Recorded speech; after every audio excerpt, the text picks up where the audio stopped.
Well, now settle in, sugar, because what I'm about to tell you is the God's honest truth, and it's going to make your blood boil hotter than a Georgia sidewalk in August. My name is Loretta Mae Beaumont. I'm 73 years old, and I'm sitting here in my kitchen in Savannah, Georgia, the same kitchen where my sweet, devoted daughter-in-law spent 12 weeks slowly poisoning me to death while smiling like she just won Miss Peach Festival. You heard me right. Poisoning. Me! 3 months ago, my daughter-in-law, Crystal, started this precious little Sunday tradition, bringing me chamomile tea after church, cooing, "Drink up, Mama Loretta," with those ice blue eyes watching me like a cat watches a canary. And fool that I was, I drank every single drop. Until last Tuesday, March 14th, when I found the bottle, empty, amber glass, a compounding pharmacy lot sticker on the side, tiny safety pictograms, no drug name printed, just a code and a warning like you'd see on something meant to be handled carefully with gloved hands. Hidden in her drawer, right next to bank statements showing she'd stolen $340,000 from me and documents for a Charleston love nest she'd bought with some man named Derek. Not my son Travis, Derek. What I did next? Well, let's just say that by the time I was done, Crystal packed her bags, the FBI had her in handcuffs, and the whole thing was wrapped up tighter than my Aunt Dottie's girdle at the county fair. She never saw me coming. So grab yourself some sweet tea, the unpoisoned kind, and let me tell you how a Georgia grandmother took down a serial poisoner who'd poisoned 2 mothers-in-law before me and thought I'd be just as easy. Y'all need you to do something for me real quick. Smash that like button and drop a comment telling me, have you ever had a family member who seemed too sweet to be true? Because I want to hear your stories too. And subscribe, because this channel is all about justice, revenge, and grandmas who refuse to be victims. Now, let's get into it. Let me tell you about Crystal Ann Beaumont, though that wasn't the only name she'd used, as I'd later discover. When my son Travis brought that girl home from a Memorial Day barbecue back in late spring of 2023, I thought I'd hit the blessed jackpot in the daughter-in-law department. Honey blonde hair that caught the sunlight like spun gold, those ice blue eyes that seemed so sweet back then, and a smile that could charm the pearls right off your neck. She dressed like she'd stepped out of the Belk department store catalog, all pastel sundresses and white sandals, and she had that junior league polish that made all the church ladies whisper, "Travis done good." They were married 6 months later, in October 2023, at the Independent Presbyterian Church on Bull Street. Beautiful historic chapel, though she kept volunteering at my church, First Baptist on Chippewa Square, where all the Beaumonts have worshiped for generations. Crystal walked down that aisle in a dress that cost more than my first car. And when she said, "I do," I cried real tears thinking my Travis had finally found his forever. Shows you what a fool I was. The first year was picture perfect. Crystal volunteered faithfully at First Baptist, brought homemade peach cobbler to every potluck, called me Mama Loretta before I even asked her to, and seemed genuinely devoted to making Travis happy. My boy was over the moon. He'd come by the house, this beautiful Victorian Earl and I bought in Ardsley Park back in 1975, and he'd just glow talking about her. "Mama," he'd say, "she's everything I ever wanted. Smart, beautiful, kind. She wants to start a family. She loves Savannah. She even likes your pot roast." Now that last part should have been my first warning sign, because, honey, my pot roast is legendary for being dry as the Sahara, but I digress. The trouble started about 3 months after their first anniversary. It was a Sunday in January 2025, cold for Georgia, about 45 degrees with that damp chill that gets in your bones. I'd been to the 11 o'clock service like always, wearing my good wool coat and the pearl brooch Earl gave me for our 30th anniversary. I came home, changed into my comfortable clothes, and was settling in with my crossword puzzle when Crystal showed up at my door. She was holding a wicker basket covered with a gingham cloth, smiling that beauty pageant smile. "Mama Loretta," she said, sweet as honey dripping off a biscuit, "I thought you might like some company this Sunday afternoon.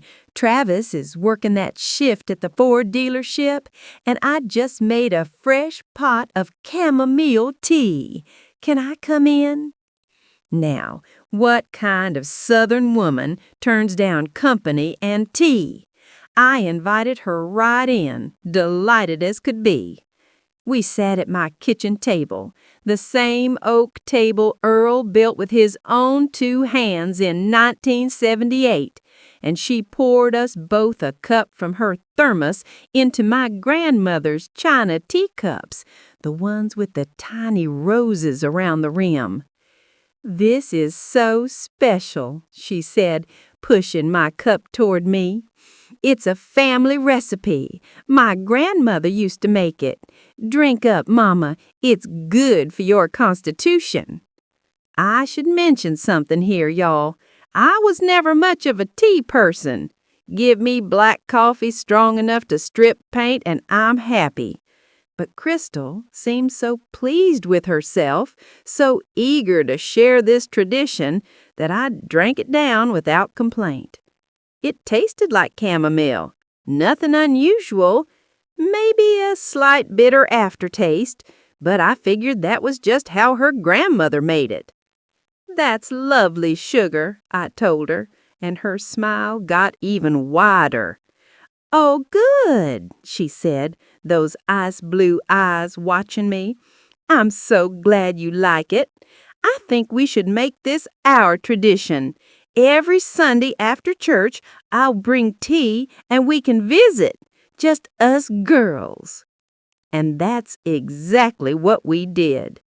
Every single Sunday for the next 12 weeks. Crystal showed up with that wicker basket and that thermos of family recipe tea. Every single Sunday, she'd sit across from me at Earl's table, pour us both a cup, and watch me drink mine while barely touching her own. "Drink up, Mama," she'd say. Sometimes it was a whisper, sometimes it was sing-song, always with that smile. And y'all, I started feeling bad. At first, it was subtle. Week 1, I felt pleasantly drowsy after she left. Figured it was just the warm tea and the comfort of company. Week 2, I had a little headache that evening.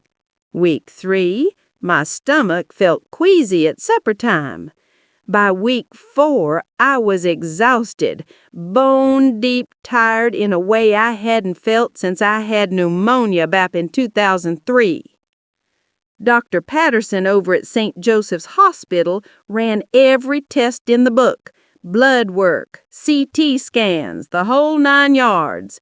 Everything came back normal for a woman your age, he said, patting my hand like I was some confused child. "Loretta May, you're 73. These things happen. Maybe it's just time to slow down a bit." But I wasn't slowing down by choice, y'all. I was withering. By week 6, my hair started thinning. I'd find clumps of it on my pillow in the morning, in the shower drain, on my brush. My beautiful silver hair that I'd always been so proud of was falling out in handfuls. By week 8, I couldn't remember where I'd put my car keys, couldn't recall if I'd taken my blood pressure medication. My hand shook when I tried to write checks. I dropped my good casserole dish, the one Earl's mother gave us as a wedding present, and it shattered all over my kitchen floor. And I just stood there crying like a baby because I couldn't understand what was happening to my mind, my body, myself. The reflection in the mirror became a stranger. Dark circles under my eyes, skin turning sallow and gray, weight dropping off me even though I was eating. I looked like death, and honey, that's because I was dying. Travis started noticing. "Mama, you feeling okay?" he'd ask, concern creasing his handsome face. He looks just like his daddy, my Earl. Same strong jaw and kind eyes. "You seem off lately. Maybe you should see a specialist." And Crystal, she was right there with her with her concerned face, too. "Travis, honey, I've been worried about your mama, too. She seems so confused sometimes, forgetful. Yesterday she asked me the same question 3 times. Maybe we should think about, getting her some help." I'd overhear them talking in hushed voices in my living room after Sunday tea. "Crystal, she's declining fast, Travis. I'm scared she's going to hurt herself. We might need to consider memory care. There's a lovely facility in Statesboro, Magnolia Gardens. Very gentle, very kind." Travis, "Memory care? Mama, she's always been sharp as a tack. She taught high school math for 37 years. Crystal, "I know, baby, but diseases like Alzheimer's progress quickly, and we need to think about safety. What if she leaves the stove on? What if she wanders off and gets lost? What if she takes too many pills by accident? Me, sitting in my own bathroom, listening through the door, tears streaming down my face, thinking, am I losing my mind like Mama did? Is this how it ends? Confused and scared and not knowing my own name?" But Crystal was always there after these conversations, hugging me, telling me everything would be okay, that she and Travis would take care of me. "Don't you worry about a thing, Mama Loretta," she'd say, squeezing my shoulders with those perfectly manicured hands. "Family takes care of family. We'll figure this out together. Now let's have our tea, and you'll feel better." And like a fool, like a trusting, dying fool, I'd drink it. Week 10, I couldn't drive anymore. My hands shook too badly, and I'd forgotten how to get to the grocery store I'd been shopping at for 40 years. Travis took my car keys. "Just for now, Mama, just until you're feeling better."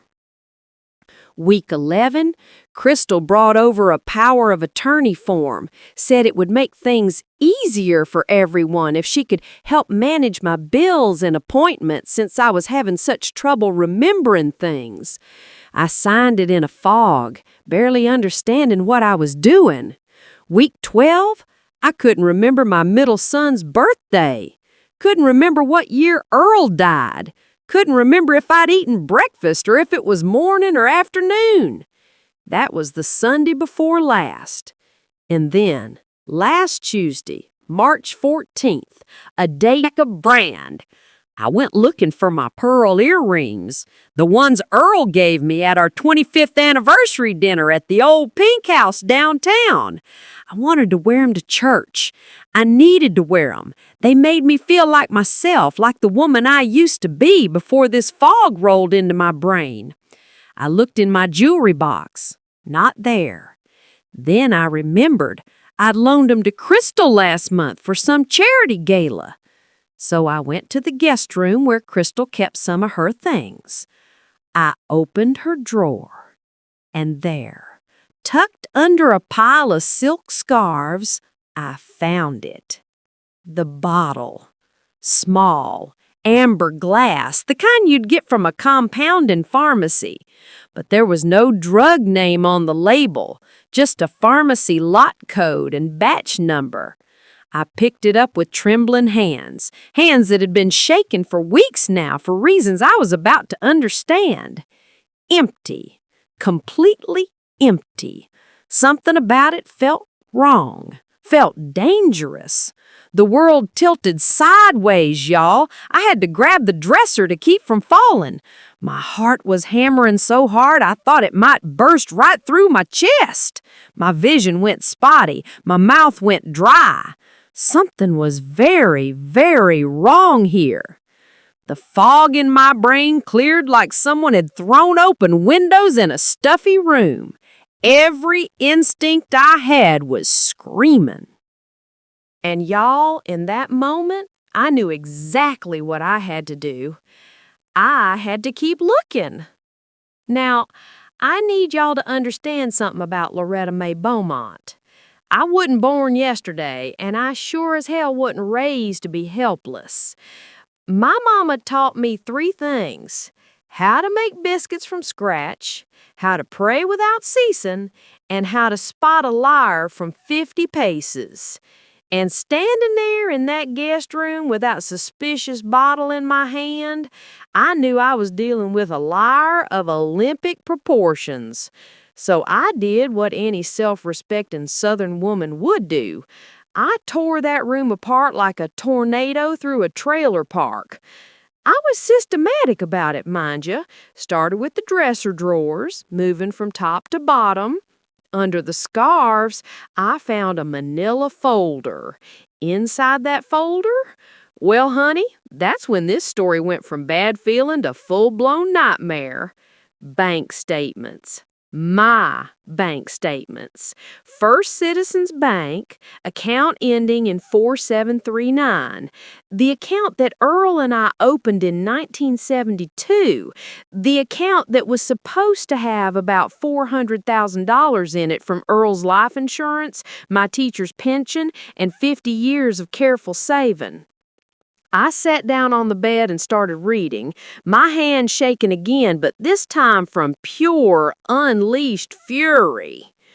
January 10th, transfer to external account, $15,000. My signature at the bottom. Except I never signed it. I've been signing my name for 73 years, and that little loop on the L was wrong. Too tight. Too controlled.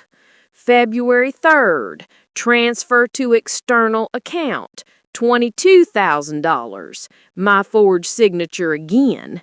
February 28th, transfer to external account, $48,000.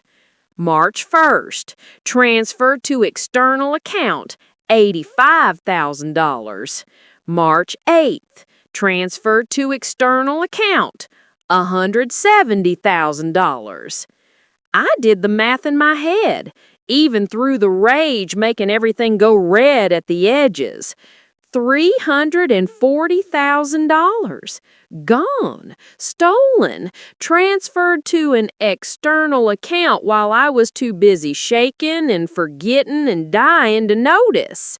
But I wasn't done yet. Oh no, sugar. That folder had more surprises than a Cracker Jack box. Property documents. Charleston, South Carolina, 87 Battery Street, that's the fancy historic district where the houses overlook the harbor and cost more than some folks make in 10 years. What looked like closing paperwork for $385,000, even more than what she'd stolen from me, which meant either this Derek character had money too, or they'd gotten financing somehow. Listed parties: Crystal Ann Beaumont and Derek Eugene Morrison. I stopped breathing. Derek Eugene Morrison! Not Travis Michael Beaumont, my son. Derek! I dove back into that dresser like my life depended on it, because, honey, it did. under a stack of cashmere sweaters that probably cost more than my monthly pension, I found a phone bill. Not the phone I'd seen Crystal use around Travis. A different phone. A secret phone. Text messages itemized right there on the bill. Times, numbers, everything. I couldn't see what the messages said, but I could see they were frequent. Daily. Multiple times a day. Always the same number with a Charleston area code. Then I found the photos. They were tucked in a cosmetics bag at the back of the drawer, printed on photo paper like somebody actually went to Walgreens and had these developed. In the age of smartphones and digital everything, these photos were physical evidence, and that told me something important. Crystal wanted to be able to look at them, to hold them, to treasure them. The first photo, Crystal and a man who definitely wasn't my Travis.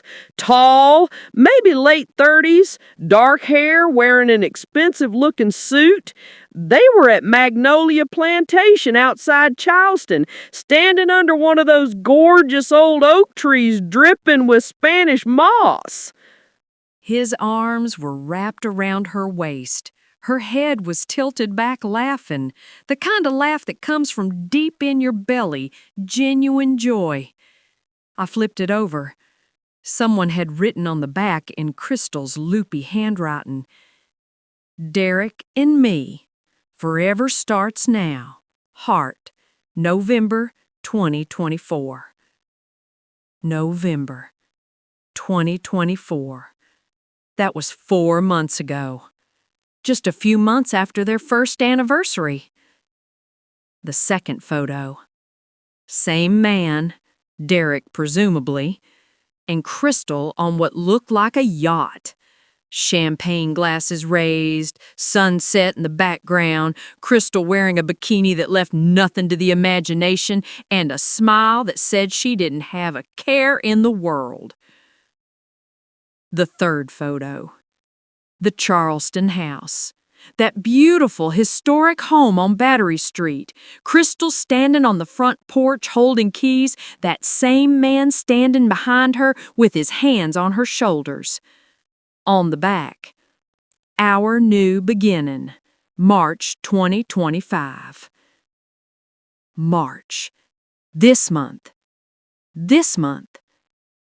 She'd bought, or thought she'd bought, a house with her boyfriend using my money while actively poisoning me and planning God knows what with my son. I sat there on that bed, surrounded by evidence of betrayal so deep I couldn't even process it all at once. My brain kept trying to make it make sense, like maybe there was some innocent explanation, but, honey, there's no innocent explanation for secret phones and forged signatures. Then, I found the notebook. Small, spiral-bound, tucked between the mattress and box spring. I almost missed it, but my hand brushed against it when I was searching under the bed, and I pulled it out. Crystal's handwriting. Page after page of notes. Week 1. Initial dose administered. No visible effects. L seems normal. My blood turned to ice. Dose. She'd been dosing me with something. Week 3. L reporting fatigue. Excellent progress. Increase Sunday dose by 10%.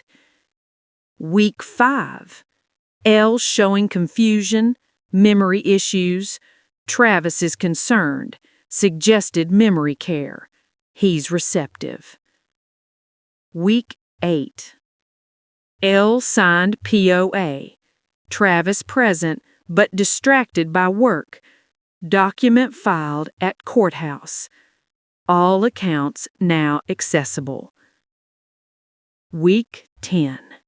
Major transfer completed. Derek confirms Charleston timeline. L declining rapidly. Maybe 1 more month. 1 more month. In Crystal's estimation, I had 1 more month to live. I flipped to the last entry dated the Sunday before last. Week 12. L very weak. Can barely hold conversation. Travis mentioned hospice. Perfect timing. Derek wants me in Charleston by April 1st. Final transfer scheduled for Thursday. After this weekend's dose, maybe 2 more Sundays maximum. Then freedom. Freedom. My death was her freedom. I sat there, that notebook in my shaking hands, and y'all, I want you to understand what was going through my mind in that moment. It wasn't fear, though Lord knows I should have been terrified. It wasn't grief, though my heart was breaking for my son, for the trust I'd given this woman, for the 12 Sundays I'd sat at my kitchen table and swallowed poison.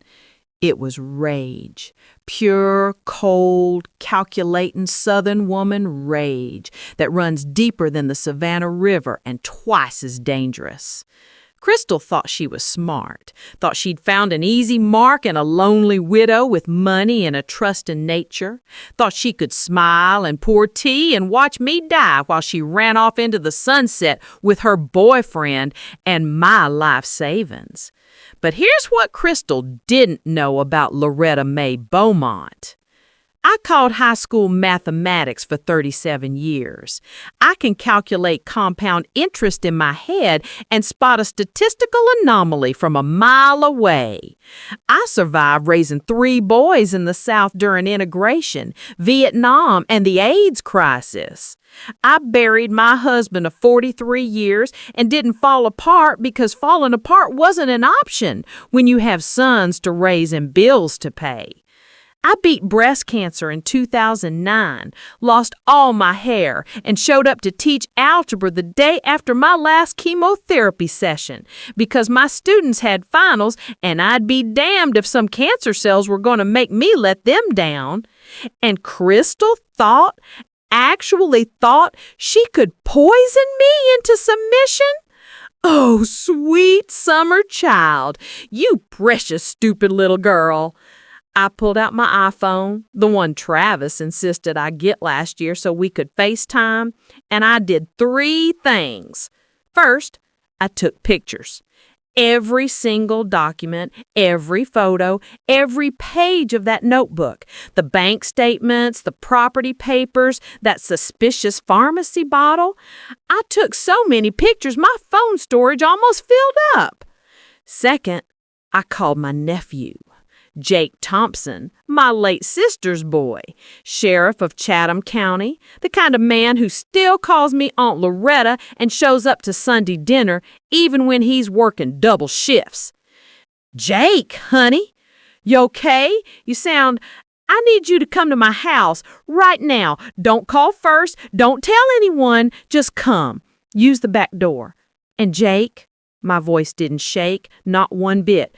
Bring your evidence kit and a toxicology expert if you can find one.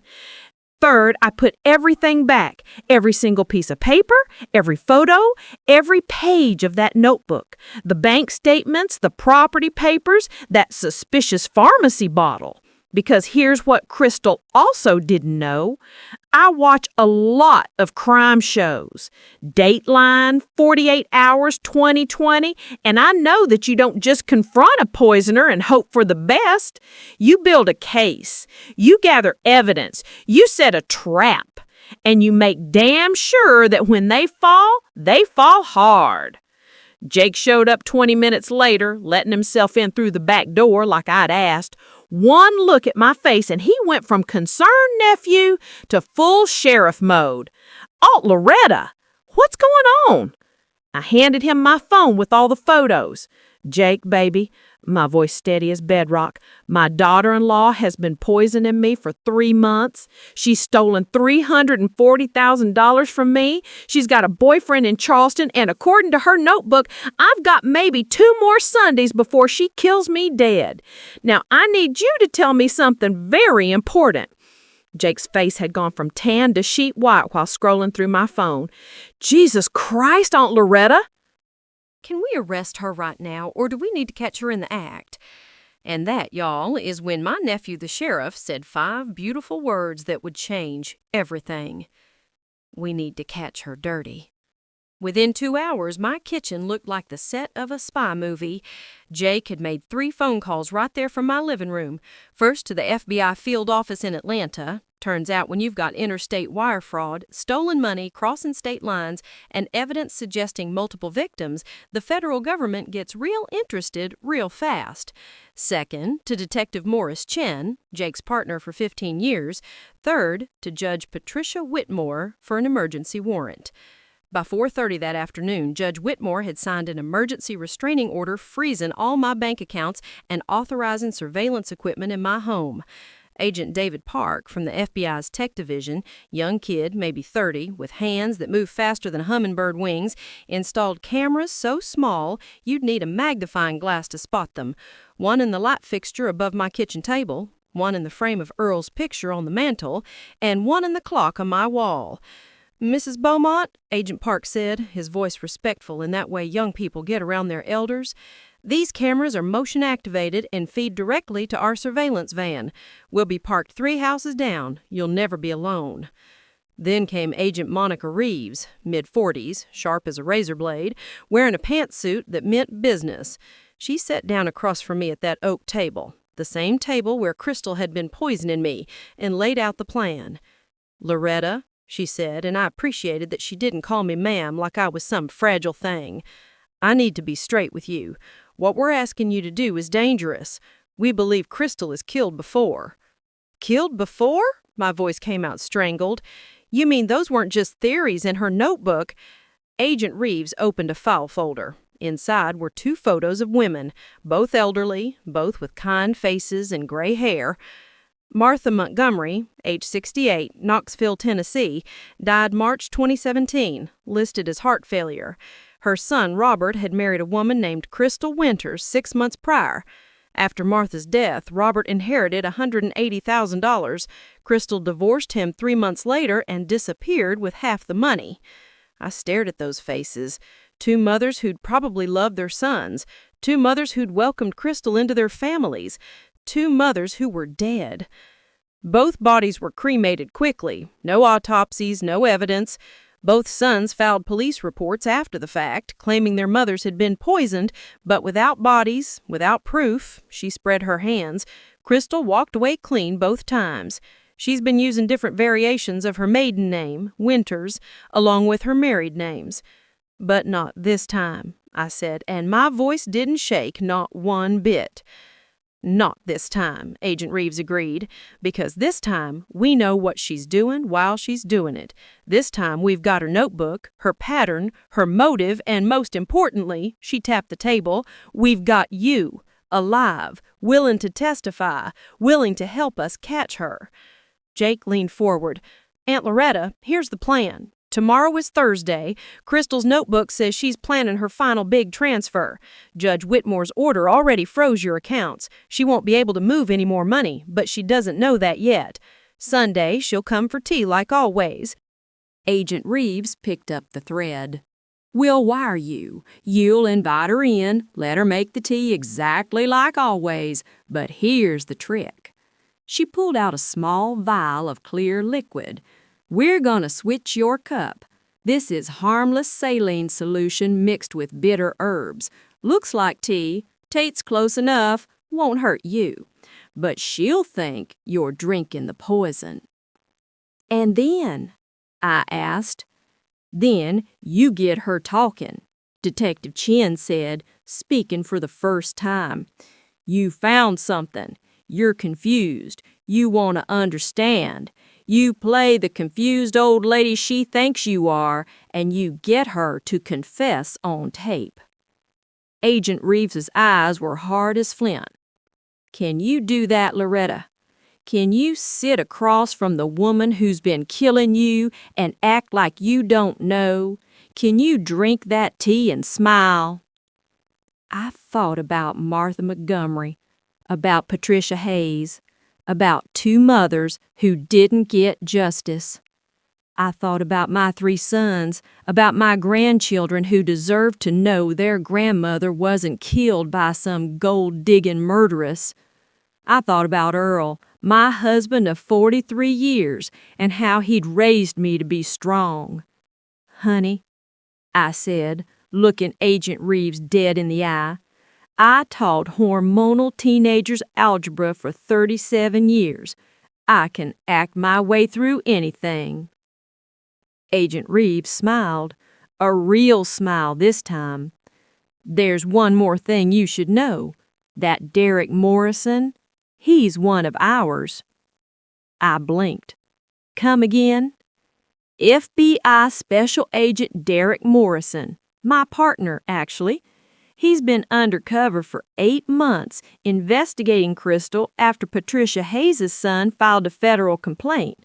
Those photos you found, all part of the operation.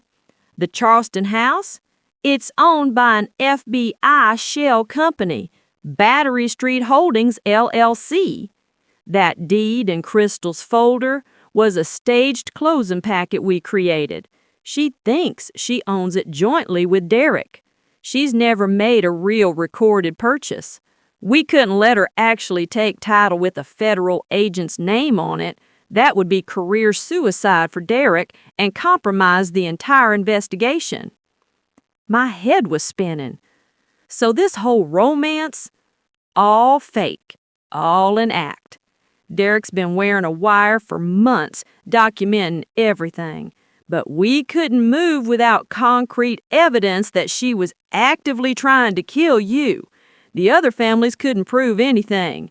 You're our chance to stop her before she finds husband number 4 and mother-in-law number 4.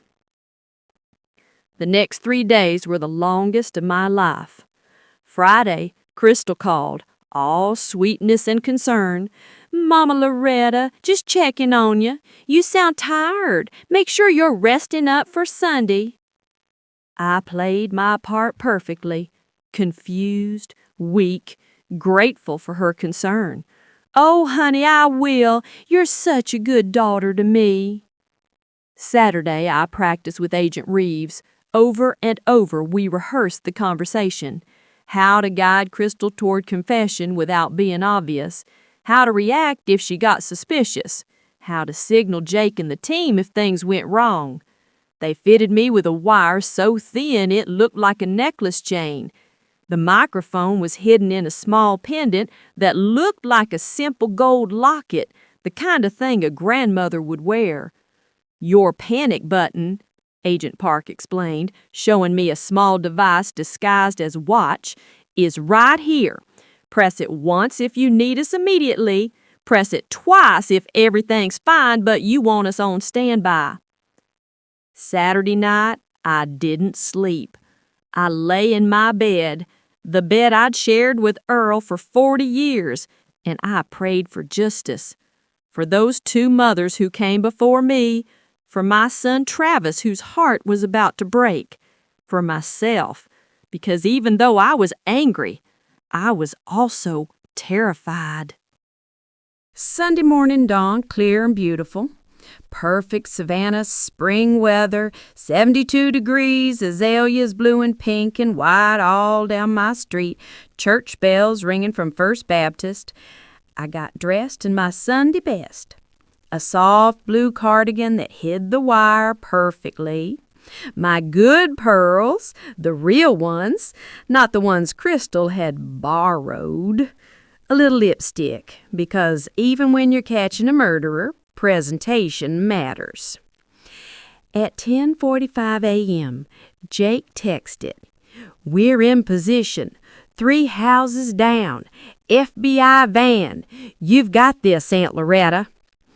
At 11:30 a.m., I heard the knock on my door. Showtime. I opened that door, and there she stood. Crystal, in a pale pink sundress, her honey blonde hair perfect, those ice blue eyes sparkling, holding that damned wicker basket like Little Red Riding Hood on her way to grandmother's house, except in this version, Red Riding Hood was the wolf. "Mama Loretta," she sang out, leaning in to kiss my cheek. I let her, even though my skin crawled. "How are you feeling today? You look so tired, sweet thing." "Oh, you know," I said, playing up the shakiness in my voice. "Just getting older, I suppose. Come in, sugar. I'm so glad you're here." We walked to the kitchen, that familiar path we'd taken 13 times before. She set the basket on the counter, pulled out her thermos, pulled out 2 of my grandmother's teacups, the ones with the tiny roses. I watched her pour. She did it the same way every time, filled both cups but mine just a little fuller. The poison was in that thermos, mixed in with the chamomile. I watched her hand hover over my cup for just a second, making sure she knew which one was which. "Here you go, Mama," she said, sliding my cup toward me with that sweet, sweet smile. "Drink up. It'll make you feel better." I picked up the cup. The FBI had switched my cup this morning while Crystal was at her yoga class. Agent Park had used his lockpicks and replaced the poison tea with their harmless substitute in her thermos while she was out. She had no idea she was pouring me safety instead of death.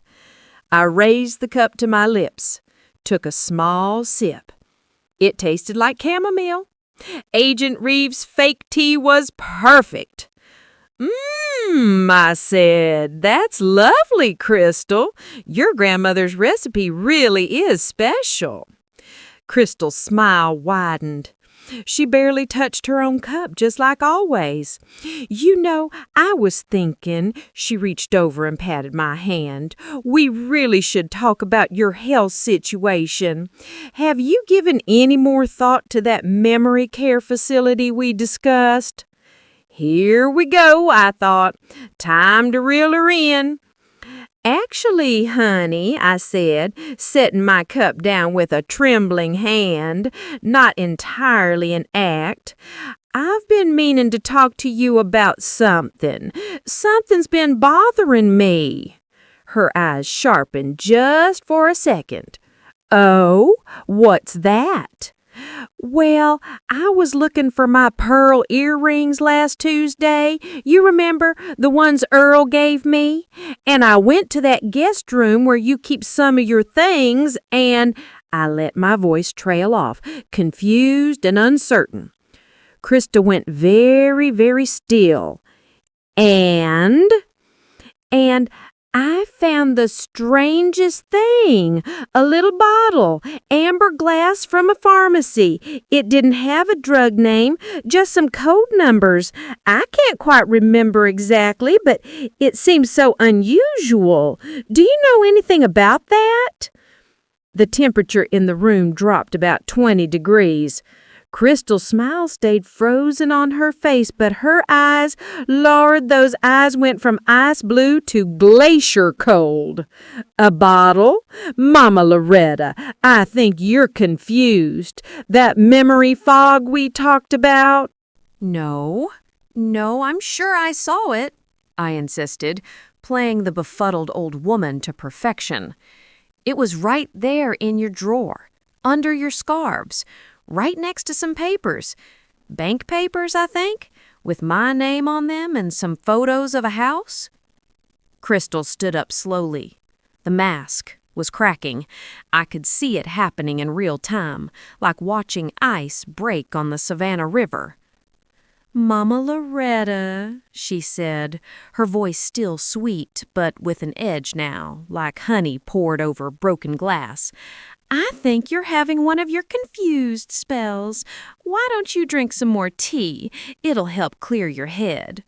She pushed my cup closer to me. I looked down at it, looked back up at her. "Crystal, honey," I said softly, "what have you been putting in my tea?"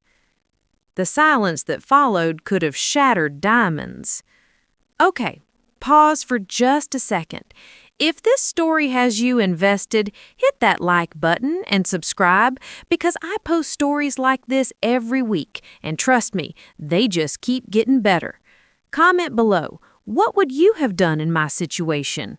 Would you have confronted her or called the police immediately? I want to hear from you.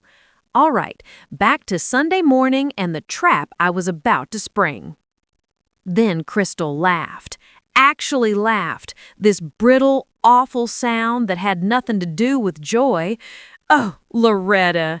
And the mama was gone now, just my name, flat and cold. You couldn't just die quietly, could you? You couldn't just drift off like Martha and Patricia. No, you had to go snooping. So you admit it? My heart was pounding, but I kept my voice steady. You've been poisoning my tea? You stole my money? You've been planning to kill me? Crystal sat back down, but this time there was nothing sweet about her posture. She leaned back in the chair, crossed her legs, and looked at me like I was something she scraped off her shoe. Oh, Loretta, sweet, stupid Loretta, you know what your problem is? You have all this money, this beautiful house, this comfortable life, and you're just sitting on it, wasting it, getting old and useless while your son works himself to death at that dealership, and I have to pretend to care about church socials and your dry pot roast? So you decided to kill me for it? I decided to take what should have been mine anyway. Crystal's voice rose, years of fake sweetness evaporating like morning dew. Do you know how exhausting it is playing the devoted daughter-in-law? Bringing you tea, listening to your boring stories about Earl, pretending to care whether you live or die? You're 73, Loretta. You've had your life. It's my turn now. And Derek? Where does he fit into your turn? Crystal's smile turned predatory. Derek is my future, my real future, not stuck in Savannah with a mama's boy and his dying mother. Derek and I are going to Charleston. We've got a beautiful house on Battery Street. We've got your money. Well, we will after this week. And we've got plans. Big plans. And you won't be around to stop us. What about Travis? My voice broke here, not entirely an act. He loves you, Crystal. He thinks you love him. Travis is a means to an end, just like Robert was, just like Michael was. You marry the son, befriend the mother, poison the tea, inherit the money, move on. It's a beautiful system, really, and it's worked perfectly twice before. Martha and Patricia, I whispered. Crystal's eyebrows rose. Oh, you did your homework. Good for you. Yes, Martha and Patricia. Sweet old ladies, both of them. Neither one smart enough to figure it out before it was too late. But you know what, Loretta? You're not as smart as you think you are either, because you're sitting here and you already drank the tea. She leaned forward, and her smile was the most terrifying thing I'd ever seen. In about an hour, you're gonna feel very, very sick. And by tomorrow, you'll be dead. And Travis will inherit everything, and I'll comfort him through his grief, and in a month or two, we'll quietly divorce, and I'll take my half and disappear. Just like always, the perfect system. You're wrong about one thing, I said quietly. Oh, what's that? I didn't drink the poison. Crystal blinked. What? That tea you watched me drink? I picked up my cup, completely calm now. Harmless saline and herbs. The FBI switched it out yesterday. But you know what you did just do, sugar? I touched my locket. You confessed to 3 counts of murder on federal recording devices. Crystal's face went from confusion to understanding to absolute terror in about 3 seconds. You're lying! The kitchen door burst open. Sheriff Jake Thompson, gun drawn. Crystal Ann Beaumont, also known as Crystal Winters and Crystal Hayes, put your hands on the table, now. Behind him, Agent Monica Reeves, Detective Chen, and 4 more federal agents flooded into my kitchen. Crystal lunged for her purse. I still don't know if she had a weapon or was just panicking, but Jake was faster. In 5 seconds flat, she was face down on my kitchen floor, handcuffed, screaming obscenities that would make a sailor blush. "You bitch!" she screamed at me as they hauled her up. "You crazy old bitch! That money was mine! This life was supposed to be mine!" Agent Reeves stepped forward, reading her rights in that calm, professional voice. Crystal Ann Beaumont, also known as Crystal Ann Winters and Crystal Hayes, you're under arrest for interstate wire fraud, elder abuse, attempted murder, and conspiracy to commit murder. Additional charges pending investigation of 2 prior deaths in Tennessee. The words faded into background noise as I watched them drag her toward the door. Crystal twisted in their grip, her face contorted with rage. "You think you won? You think this is over? What about Travis, Loretta? What about your precious son?" My blood ran cold. "What about Travis?" Crystal's laugh was pure venom. "Oh, you sweet, stupid woman. You really think Travis didn't know? Ask the FBI about his life insurance policy. Ask them about February." Then they pulled her out the door, still screaming, and she was gone. I stood in my kitchen, surrounded by law enforcement, and I looked at Agent Reeves. "What is she talking about?" Agent Reeves and Jake exchanged a look. "Loretta," Jake said softly, "we need to talk about your son. They say the truth will set you free, but nobody mentions that first it'll break your heart into so many pieces you'll never find 'em all." Agent Reeves sat me down at my kitchen table, the same table where I'd just caught a serial killer, and she opened a file I wish I'd never seen. "Loretta, 3 months ago, in February, Travis took out a life insurance policy on you. $2 million. He forged your signature on the application." I couldn't breathe, couldn't speak, couldn't do anything but stare at that paper with my son's handwriting and my forged signature side by side. "We didn't want to tell you until after we arrested Crystal," Jake said, his hand on my shoulder. "We weren't sure how deep Travis was involved, but Aunt Loretta, he knew. Not at first, but he figured it out in January, found Crystal's texts with Derek, hired a private investigator, learned everything.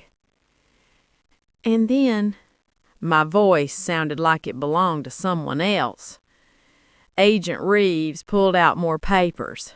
Text messages recovered from Travis's phone. Travis to Crystal. "How much longer until she's gone?" Crystal to Travis. "Be patient. Can't rush it or they'll suspect." Travis to Crystal. "I need that money for the dealership buyout. She's had it too long anyway." Too long. My life. My money. My love for my son. I'd had it all too long. We believe Crystal manipulated him initially, played on his financial struggles, his resentment. But Loretta, at some point Travis made a choice. He chose to help her, chose to let her poison you, chose money over his mother. "Where is he?" I whispered. "We arrested him an hour ago at the dealership. He's asking for you." I looked at my nephew. "I don't want to see him." "Oh, Loretta, my son watched me dying for 3 months and did nothing. I can't." I broke down then. 73 years old, and I cried like a child in Jake's arms. The next 3 weeks were a blur of lawyers and court appearances. Crystal was denied bail. After the FBI worked with Tennessee authorities to exhume Martha Montgomery and Patricia Hayes, both bodies showed lethal levels of arsenic. 2 murder charges were added to Crystal's indictment. Her trial was set for October. The prosecution was asking for life without parole. Derek Morrison, the real FBI agent Derek Morrison, testified at the preliminary hearing. Turns out he'd been gathering evidence for months, recording every conversation, documenting Crystal's plans. The Charleston house really was an FBI operation. When I saw him in court, he nodded at me with respect. He'd played his role perfectly, and because of him, Crystal would never hurt another family. Travis took a plea deal, agreed to testify against Crystal in exchange for a reduced sentence, 8 years in Georgia State Prison, could be out in 5 with good behavior. He wrote me letters, dozens of them, all saying the same thing.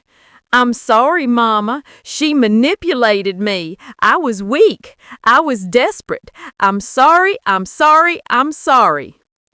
I burned the first 10 letters without reading them, but the 11th one, I read it. "Mama, I don't expect forgiveness. I don't deserve it. But I need you to know every day in here I see your face. I hear your voice. I remember you teaching me to ride a bike, helping me with homework, holding me when Daddy died.